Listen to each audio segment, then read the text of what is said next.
I just want to spend a little bit of time talking with you about, I suppose, the main question that really fascinates me in my work and has done for a long time, which is about how really big social changes happen, and to spend a little time thinking about things we've been talking about over the last couple of days around why some models have their limitations, and just my personal reflections on that, to think about how social movements have a contribution towards making that change happen, and then really to end up by talking a little bit about a model of trying to get more complex change to happen that we're sketching out at the Young Foundation and thinking about what it looks like and how it works.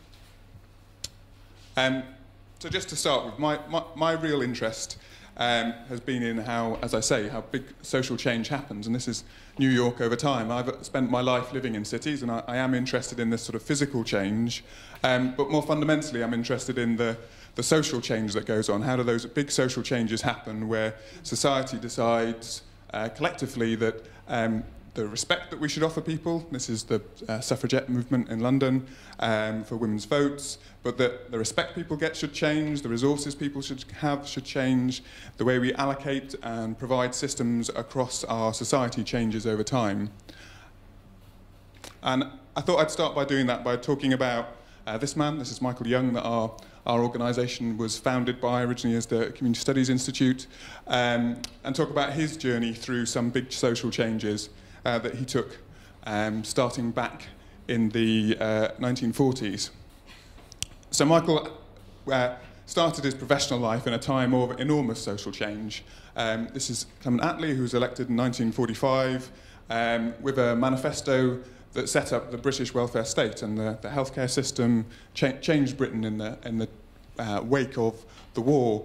Now, Michael wrote the manifesto that this came in at a young age of 30, went into government, and arguably, you know, some of the biggest social changes that happened in Britain happened in that period. This is Nye Bevan going out, shaking hands on the day that the British Health Service was set up, just 3 years after that government was elected.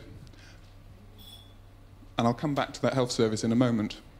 But Michael got really quickly frustrated with actually the nature of government. He stayed on, he was the head of research in the Labour government, but he decided that he didn't like the way the change was happening. He thought those big social changes were great, they were all that he had aspired to achieve, but somehow when you went into communities, they weren't achieving the kind of change that he hoped for. And he went off to Bethnal Green in the East End of London, where we are still based today, and spent a number of years doing research, just spending time, ethnographic research, he didn't call that originally, but that's what it was, just spending time with communities, understanding their experience of the changes that were happening. And he wrote his book, Family and Kinship in the East End of London, which this is the photo from, which detailed how some of these big, well-intentioned changes, particularly around rebuilding housing stock across the area, but also in the NHS and others, were actually tearing apart some of the fundamentally important bonds that people had depended on over years. That the family and kinship provided enormous support, and although there were, an unquestionably great new public services were being created, unquestionably better quality housing was being provided, actually something was being lost as well. And so he became very disillusioned and wrote extensively about how top-down change delivered by government, although it can deliver enormous things, has big risks involved if you don't engage citizens fully in that process.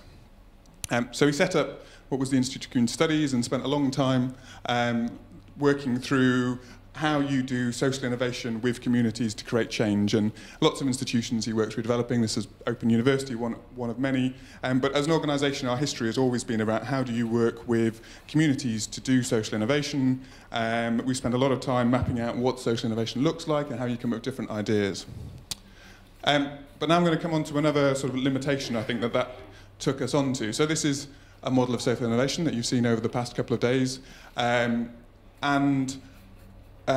We spent, as an organisation, the best part of the last 50 years working on supporting innovation through these processes and thinking about how we get all sorts of organisations to come up with new ideas, to scale those new ideas, we have always talked about that being leading to system change. But a few years ago, Our then Chief Executive, Chef Mulligan, went off to Nesta and took cohorts of staff with him. And we had to go through a bit of a reflection on, well, who are we then, as an enormous other organisation was created doing what Jeff had created a reputation for with us. And I suppose one of the reflections we had is that actually in this diagram, this is the bit that we'd really been doing. We talked a lot about system change, but when we mapped back the things we've been doing, really it was about this first bit. We did lots of, we've got good examples of things being scaled. We've done lots of support around the earlier parts of the innovation process. But when it comes to system change, it's very hard for us to say. I mean, maybe it's a big ask for a small organisation. We're not that big, but that's change that we can achieve. And so we've been thinking about, well, actually, what are the other routes that we can, and skills and methods that we can bring that might help lead to our work contributing more as a small organisation to system change.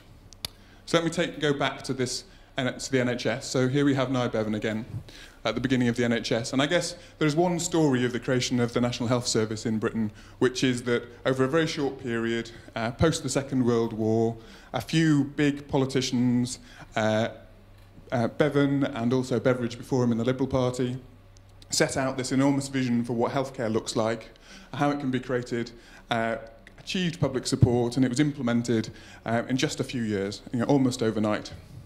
But I think that a truer story around the NHS is there was at least a 100-year journey to this. And it started with public demand for the idea that there should be healthcare provided for everyone. And you go back 100 years before, and actually there was very little evidence that healthcare could actually improve people's health.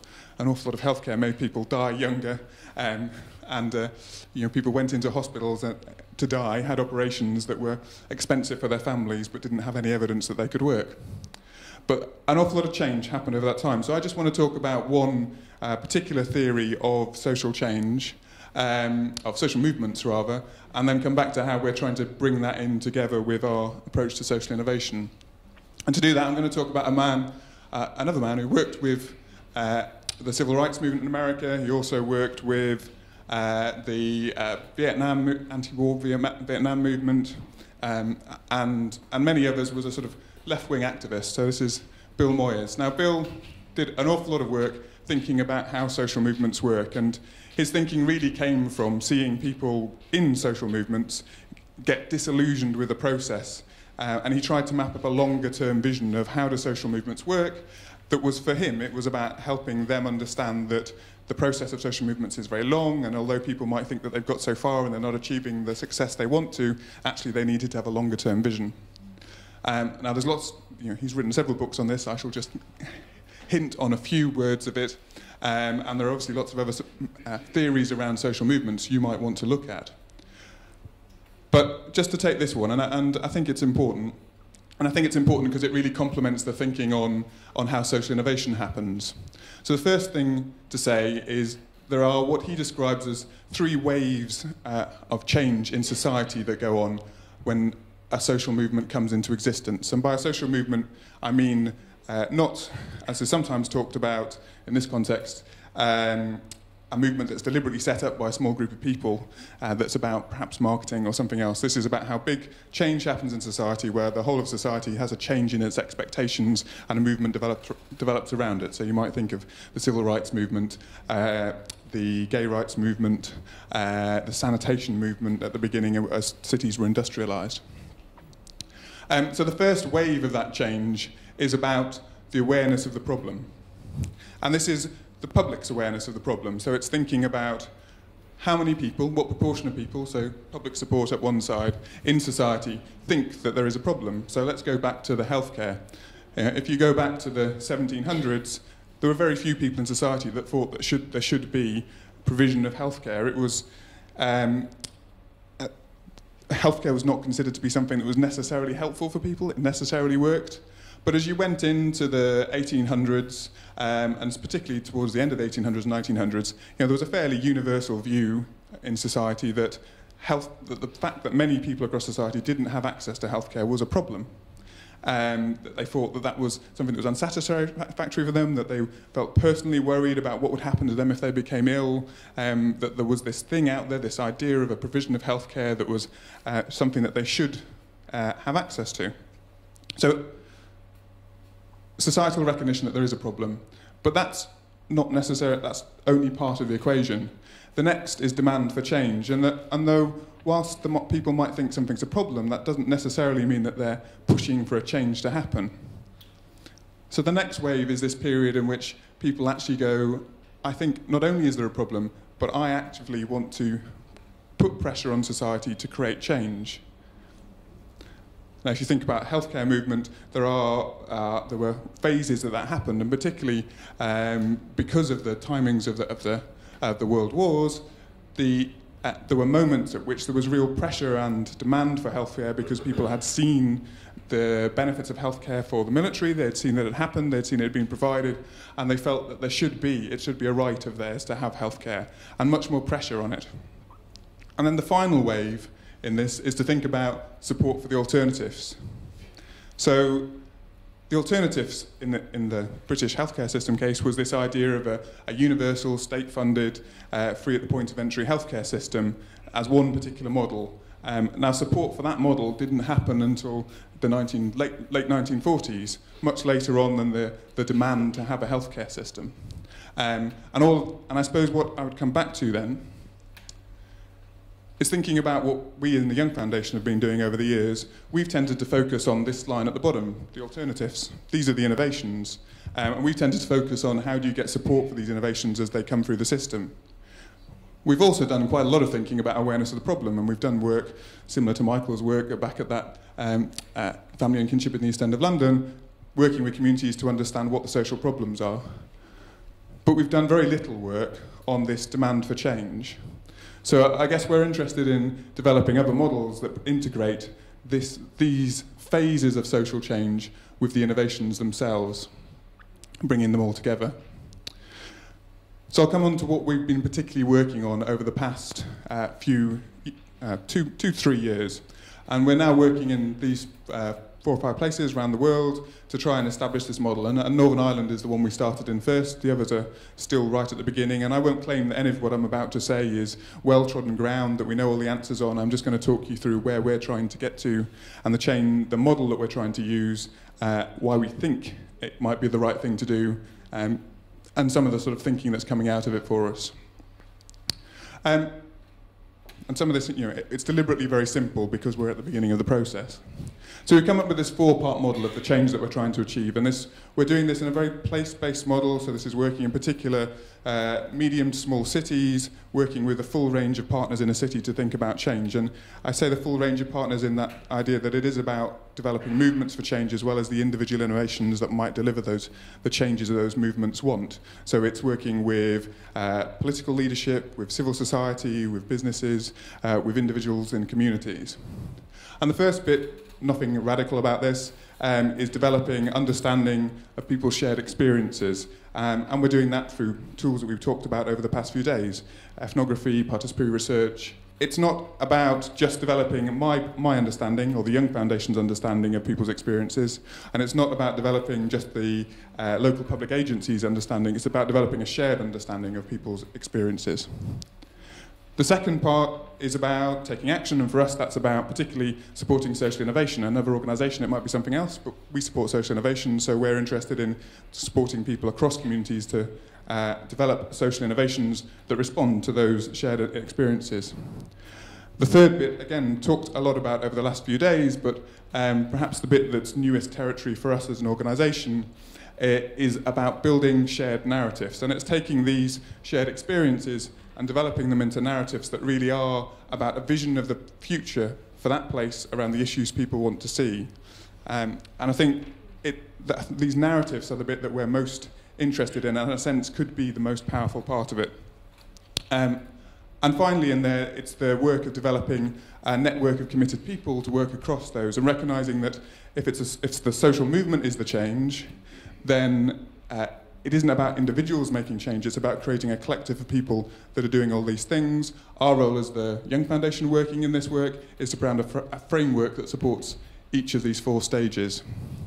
Now, I'm just going to whiz through these bits because I've run out of time, but if you want to know about them, I will talk about them later on. And I'll just leave this one up. So this is one of the places we've been working. This is Derry. And in Derry, we started this work about 6-7 months ago.